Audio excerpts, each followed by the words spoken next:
Please vote for Andrew Lee. Vote Andrew Lee. Vote Andrew Lee. Vote Andrew Lee. Vote for Andrew Lee. Vote Andrew Lee. Vote for Andrew Lee. Vote Andrew Lee. Vote Andrew Lee. Hey everyone, welcome back to another episode of She's Busy Podcast. I'm your host Katie. And I'm your host Creedy. And in today's episode, we'll be interviewing Andrew Lee about his class president campaign and all the social media marketing that went into it. So Andrew, can you tell us a little bit about yourself? So first of all, just thank you so much for having me on the podcast. It's such an honor to be invited on this podcast.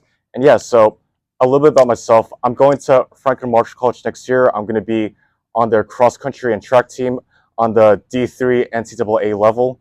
And as a major, I'm going to go in as a dual business and government major, but I'm willing to change course if I decide I become more interested in something else. Thank you so much for telling us that about you.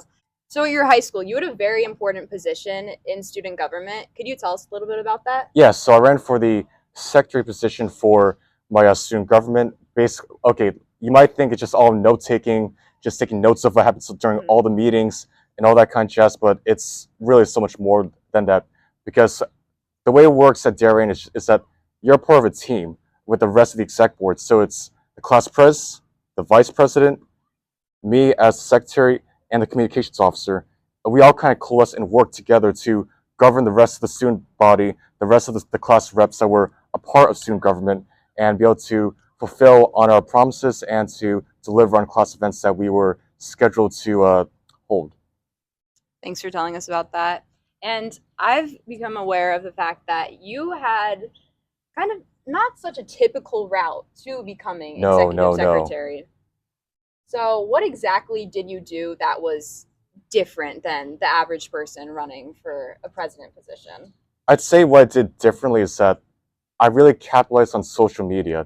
And I think, especially with our generation and generations going on into the future, social media is going to become really important just for marketing businesses, marketing products, just marketing anything in general. If you think about it too, social media is a way of how you market yourself to everyone and to the world, like with what you post, how you express yourself, what you put on your bio.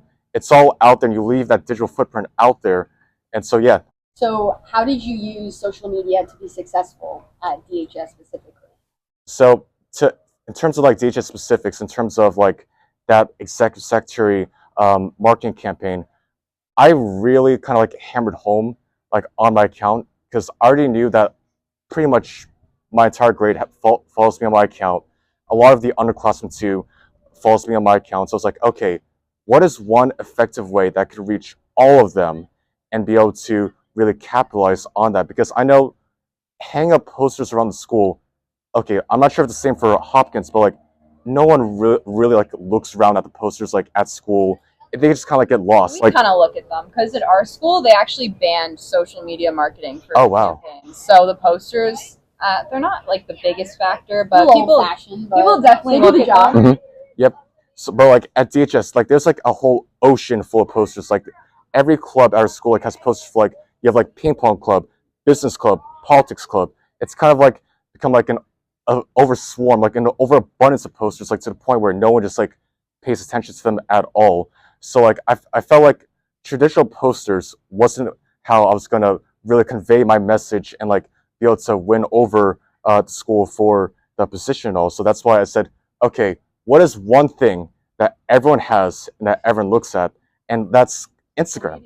It's Instagram, because like if you think about it, everyone, probably the same for Hopkins too, nearly everyone our age has an account. Because like you meet someone new, you go, hey, what's your Snap? Or hey, what's your Instagram? Like I don't think like I haven't asked someone for their number in such a long time. It's always just what's your Snapchat or what's your Instagram? Then you go from there. Yeah, so I really hammered home on that part. And I'd say probably a good 75% of my marketing was via social media, like via Instagram stories, posts, videos.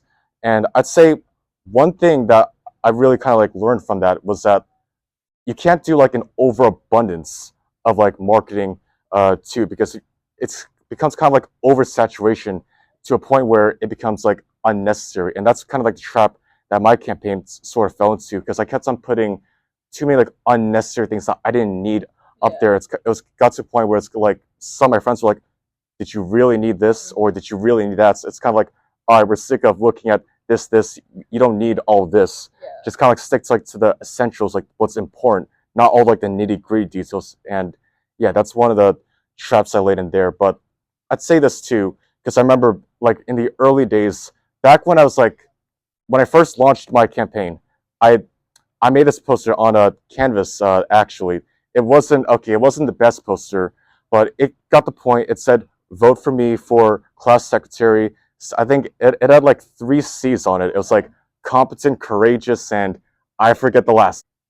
That was my launching point. That's when I started to. That's when I realized when the first few comments, because that was my first post ever on my Instagram account. Since I don't really, until that point, I didn't really like post like many photos. I didn't really post many stories. Like the only stories I really posted were kind of like, "Hey, did you watch this TV show? Give me your rating." That's the only thing that I ever posted until that point. So at that point, I was relatively kind of like, I'd say I was kind of like new to the whole social media phenomenon, since I didn't even have a Snapchat account until junior year. And TikTok, I literally just, I know it's crazy. And like literally TikTok, I picked up this year because Even during COVID? No, not even. I know, like literally this year, I was like, okay, I'd say the important thing in any marketing, kind of like for social media or just anything in general, just you need to build momentum. And I think what really kind of like helped me succeed was that I was able to build momentum from the start and really get it ramped up. Because the first thing that I did after I posted that little poster to my Instagram account, I got like a good 15 people to repost on their stories. And the idea was, when you went on Instagram, you would see that same poster everywhere you go, since there's like 15 people that reposted that. And I can attest to how huge your campaign was, because I don't even go to your school, and I knew about the like, Vote for Andrew Lee campaign. Yeah, like a lot of people. Everyone was talking. A lot of people, yeah, even people, because my friend from Staples, first thing he says to me in a year, it was like, "Vote Andrew Lee for class president." He just screams that at me. I'm like, wow, I didn't even tell him about it, and yet he knew. Yeah. So back to my point. After I told those 15 people to repost it, then literally 20 other people, without me even telling them, like these are literally just kind of, because the 15 people, they're my friends, like kind of like my close like group of friends that I got to agree to help me out with my campaign. But then that just kept on growing. Then you just had 20 people without me even asking in the first place, just reposting the story. Like, sure, I know it doesn't seem like much just reposting something on your story, but like in the long run, it's what built like the momentum that kind of like put my campaign into initiation. And also, like, I still remember I was going to tennis practice, and then my tennis coach, he's like literally like 50. Out of all things, he goes, "So why are you all over the internet?" And like that's exactly like the kind of reaction that I was going for, just like kind of like being everywhere. So I'd say after that first post, and when I realized, okay, I do have a shot at this thing, because I initially entered the kind of like the secretary campaign race I honestly did it as a joke, because I was like, so had you never ran for a class president position before? Honestly, I did not even know student government existed at my school until literally the beginning of my junior year. Because I'd say really student government, like at like DHS, I'm not sure if the same case for Hopkins at all, but they didn't really do much. So, and like I knew like they did like maybe like a few events here and there, but like I didn't really like see them. So I was like, okay, does this thing even really exist? That I found. At our school, we have assemblies twice a week, and the class president speaks at it, and then they always host the dances or random game nights that we have. So what made you decide to run? I'd say like kind of like seeing how like I didn't even know we had a student government, and then I was like, okay, I probably am not the only one that thinks that. So like I was thinking, okay, if I could help make the student government like more relevant and like real, because I know the student government like look, not to, like based off the movies, but like in the movies, like they're running the school and everything, and like that kind of thing. And like I'm thinking, okay, I think they should be taking like a little more responsibility and like doing like a bit more, taking more initiation. And I was like, okay, maybe if I enter myself into student government and try to get myself a spot, and like sure, I thought it was a complete long shot, and that it was like, okay, maybe 50-50, 75-25, that kind of thing. But I was like, maybe if I could help start that initiation of getting things rolling, that maybe I could help build a good culture in the student government, and then therefore more like the future students that take up student government and become class officers, class presidents, will be able to take initiation and be able to set a good path forward for DHS. And I also saw on your Instagram while you were marketing your campaign, there was a video of a bunch of different people saying they supported you for class president. Okay.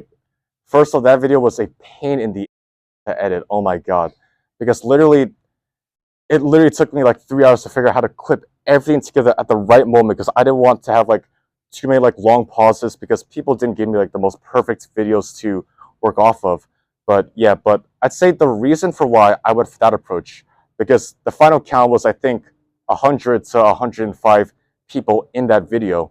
The reason I did like that was because I want to add a face to kind of like my campaign in terms of marketing. And going back to like just like marketing products and like social media marketing in general, I feel like it's very important to just put like a face to something. So you basically recruited influencers from different areas of your school, because I saw you had a lot of the sports teams represented. Exactly, because like what I was going for, because when I was this also applies to like business and like marketing too, but like I was looking at kind of like what, like, let's just say, I know it's voter, but like let's just say consumer in like a business text. So like I was looking at the consumer and I was like, okay, how can I relate myself to the consumer?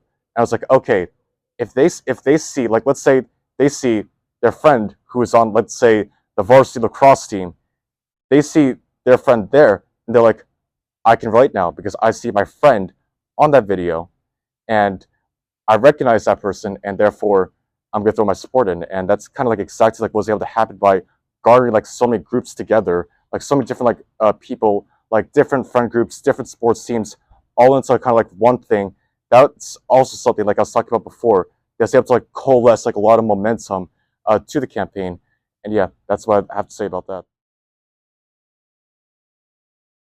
I also heard from my friends that on election day, a video played of you that was a bit weird and wasn't so good for showing your credibility. So could you tell us about that video and how you overcame the whole school seeing that? So that video, I'll explain like this. So on election day, all the candidates had to send in a video to like the school administration, and basically the school admin played that video for everyone in the school to see. And my video, it was because I actually sent a mistake of a video by mistake, because I had the really good one and then I had the really bad one, which is just like a rehearsal, and I was on like 3 hours of sleep at that time too, so it was just god awful. I looked literally, I'll like say, like I looked half drunk in the video, and like yeah, exactly, like little zombie. Like a zombie. Yeah, looked like a complete zombie. Looks like, who knows, like people are like, wait, is he on something in that video or something like that? And like that really could like tarnish like credibility. So like that point I was like, oh god damn it, this could really kind of like tear like the entire thing down, especially after all the work that went into with building momentum, social media marketing, and really gaining kind of like the publicity and traction needed to win a campaign like that. So I'd say it was kind of like a cleanup effort in a way. So I already knew that video was going to play. So 2 days before, I started to really post on a lot on social media like about that video, kind of like as a warning. So ultimately, do you think people viewed this video as kind of comical and then still wanted to vote for you because of that? I'd say I gave it mostly to the cleanup effort that was able to really like help me kind of like bring it back and really go forward from there. So what was your cleanup effort for the video?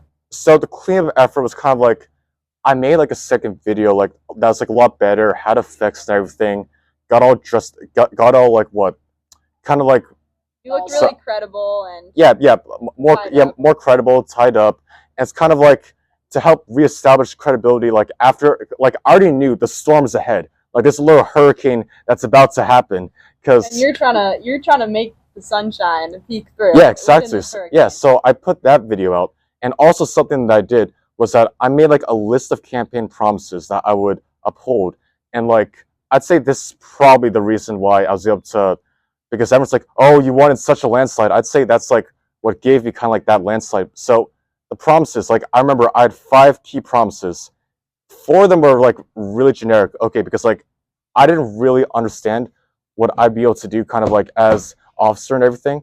So I was like, okay, promise number 5, I just promised something really wild, just like get like a lot of kind of like What attention. did you promise? I promised to run half marathon because like, okay, no one really knew, like, I was like, that was like a good runner, like at that point, besides the people on the cross country team. Like Yeah, you people, were the cross country captain. I thought the school would have known you were. well, like junior year, and plus everyone's like, yeah. oh, that's the guy that got hit by a truck running cross yeah, country. You got ran over by a car twice. Oh, in the Critty same doesn't. day. Critty doesn't know about that.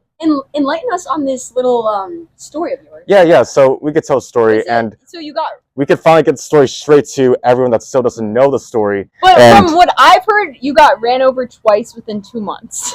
So Yeah, how are that's you alive? not true. So okay, That's just the version. yeah, I've heard, but it's just people it's make things okay up. because after the time when I got ran over by the truck, there's like 50 different stories. Like I remember it's like the little talk to school from what everyone was Wait, telling me. so tell us about the first time, because I don't know the first Okay, first time it wasn't even, nothing even really happened. That's the thing, because it was just kind of like, I was just like running near the library, and like this car like kind of like creeps up like on me, and then I just like slowly bumped, just like a little bump.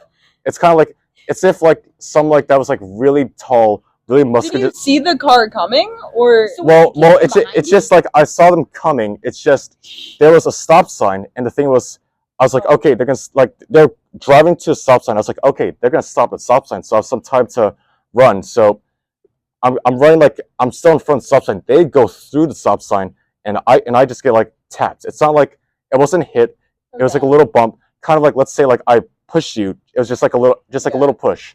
Well, You it was let them such go. small injury. Yeah, you no, let them yeah, go. no cops and like no damage Okay. to the car. So I'll run you through the story. So the second time, let's think 2 years ago. I still remember the exact dates and times of everything. August 31st, around 3 o'clock. So I'm on a cross country run. So we're running like to like Weed. You know, you guys know. Yeah, Well, Weed yeah, Beach, you guys know where Weed Beach is. So right near Jake's place. I'm not sure if Yes, it's I know, Jake. it's near Chase Bank. So back to the second time you got ran the second time. So it's a cross country run. I decided to run from the rest of the pack. I was like, okay, I'm gonna get to the beach first, and then get back to the high school first, and just kind of do it like that. So I ran behind the car at this intersection, and then you have this Eversource truck. It's going like 30 miles per hour. It just comes zooming. The driver said he didn't see me, and then I just get like hit from my side. Like it's coming 30 miles per hour, so keep that in mind. And then I just start like tumbling like on the ground, like the pavement. It's like no like. Yeah. You remember at the high school when you fell over after Leon made you fall over? Oh yeah, I do remember. It was that. it was that times. But that I tripped on a rope because I couldn't see it. Yeah, but like that pressure fall on the pavement, that was me times 20, since I was rolling like all over the ground. Like after that, since like the amount of momentum from the truck to me, it just was bad, especially since it was going 30 miles per hour. Yeah. So then my foot. So after that entire thing, truck stops. My foot is caught underneath the wheel. Like no force could have gotten my foot out. So the truck driver, he had no clue where I was at. So he was trying to like get the truck off my foot, obviously. But what ended up, yeah, I know Oh my God. this is about to get like really bad. So, Andrew, what were your biggest accomplishments as executive secretary, and what were your greatest takeaways? So I went into the entire exec secretary thing thinking that I want to go for as much change as possible and to make student government more of an established body like throughout the school, and that like I said before, with me not knowing what student government even was, making sure that kind of like it was established and that like everyone kind of knew what the student government did, and like there's like a decent amount of events like throughout the entire year. So that's kind of mindset that I went in with it. And I'd say like the first thing that I did, so we had like a bonfire, like kind of like a bonfire. I'm sure like your school like had like Yeah, we kinda, had a bonfire Yeah, on a we had, camping like, trip. yeah. So like we had a bonfire. I helped kind of like promote it like off social media. I helped with the advertisements and like kind of like getting the word out to people, making sure people come. Did people attend? Well, it got canceled like Oh, 3 dang times.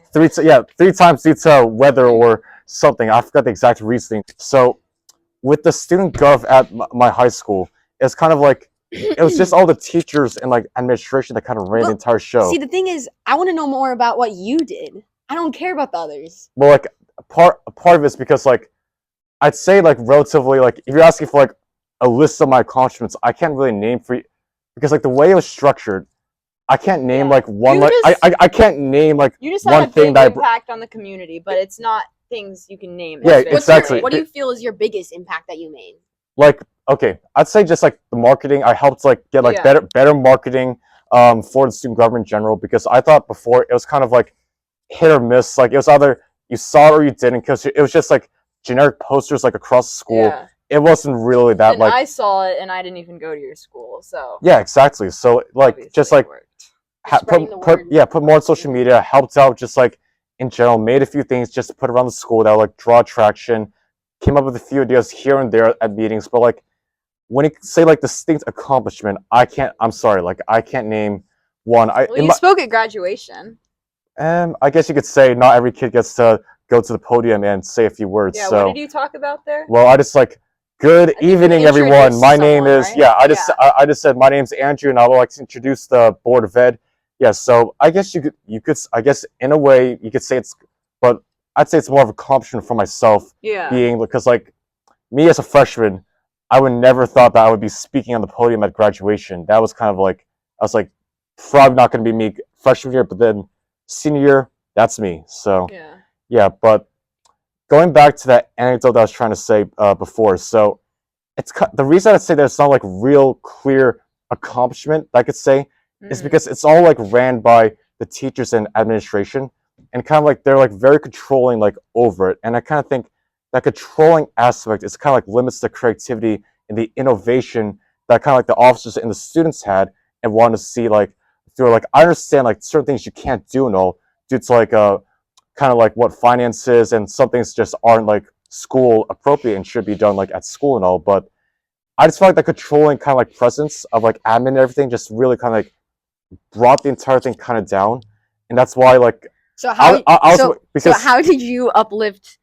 because I felt like Man. I felt like I was more of an executor of what they wanted because like they initially were like, all right, go make a list of promises of things that you'll do for the school when I was like running for the office and And did you everything. execute all those promises? Well, instead? okay, I'll admit this. I made some pretty vague promises just because I didn't exactly know what the off. But you promised to run in a marathon, Oh yeah, and that's that I what did. got you elected. That I did, but like me running a marathon, like that's just me running a marathon. Like that's not helping Yeah. our school. That's just me running a marathon. Be like people are like, oh, he actually ran the marathon. That's kind of like all it really was. Since And you did run the marathon, right? yeah. Since like half the Okay. people were like, there's no way that guy's gonna run a marathon for student gov. It was kind of like Did you post about it and show them all that you actually? I literally did accomplished like it? so like what I did was I was there at I started the high school like early in the morning. This was like 8 o'clock. I posted like every mile of my run, kind of like Oh, mile yeah. 1 this time, mile 2 that You time. still do that, right? Yeah, just like kind of like when I feel like it. Sometimes it's daily, sometimes it's once a week. Just this is my run. These are my splits. This is my mile time, and here's how I felt. Maybe it was a midnight run or a 5 a.m. run, but yeah, just the Yeah. general details So and let's cycle all back. that. So, Yeah, let's so definitely. you executed on your promises. Well, like I think I was more of an executioner Mhm. of someone else's plan, and like I think that really kind of like limited like what student government could really Yeah. do, and like if they because like I said before that I went in to change the culture, but there's already a set culture, Yeah. So and it like was hard to change. I'm not gonna go in and like just completely diss the assistant principals, diss administration. Of If they course, want yeah. if they want something like it the way it is, then fine, leave it be, and like that's not my problem. But like I think it's just like a limit, and Mm. if they realize that, then I think it could be student gov could be really something else and be like the next level, because they complain a lot that student gov's halftime isn't like productive, and half the time I remember it's just assistant principals getting mad at us for not meeting deadlines, not doing this, etc. Your one biggest takeaway from your DHS student government experience, if you had to pick one, what would it be? Running for the office in the first place, I'd say that was kind of like the one that's like the very memorable thing Yeah. about the entire executive secretary experience. And I would say I learned like a lot of lessons because today I do like a lot of social media marketing because during the school year I ran the DAF Media account, Def Media. I'm not sure if you two know what it is, but it's like a Yeah. broadcasting service. So like for the entire school year, I was given the Def Media account. I was in charge of kind of like promoting like all the games happening, when this was coming out, when that was coming out. So I'd say like I took a lot of the lessons I learned from my experience with social media marketing with the secretary campaign and applied that to Def Media, and especially the lessons about oversaturation, finding the consumer market, and just who exactly to appeal to in that case. And yeah, So Andrew, what are your future plans? Do you plan to participate in student government at your college? well, at because I'm going to Franklin Marshall College next year, and I'm really thinking about going to their government and poli-sci program. So I'd say in a way, I'm kind of thinking about going into like government. I'm not sure if I would go to like a student government, because I think this is the case for like many student governments. Like what I said about my problems with how controlling the administration was, because I wouldn't really want to be a part of that body as an executioner again. I want to be a part of it as like my own innovative mind, kind of like working through this and that. So I'd say it's up for consideration depending on how administration runs the student government at Franklin Marshall, but definitely up for consideration. And I'd say I'm definitely going to be going to some form of business and government in the future. Yes. So you don't think you could see yourself as the president or vice president of your class there?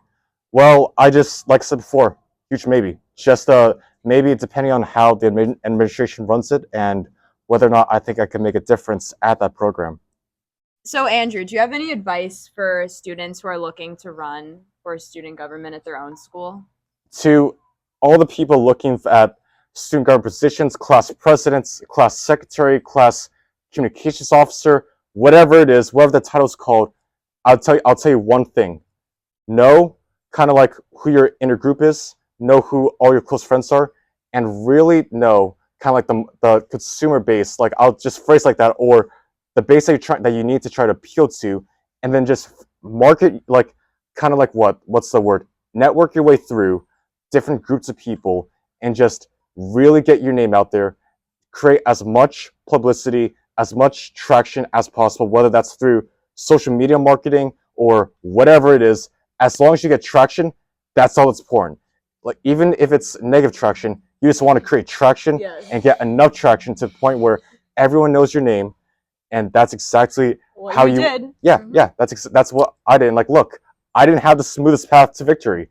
I told you I had the video where it wasn't the most promising video, and it really kind of like set me back in many ways, but I still made it through. So you don't have to have the most clear path to victory, but you could still be victorious if you have the right mindset to it, and as long as you just, like I said before, get enough traction. That's all I'd say to you on that topic. So thank you so much for speaking with us today. Of course. And once again, I'm Katie. And I'm Creedy. And this was Andrew. And this was another episode of She's Busy Podcast. See you guys next time.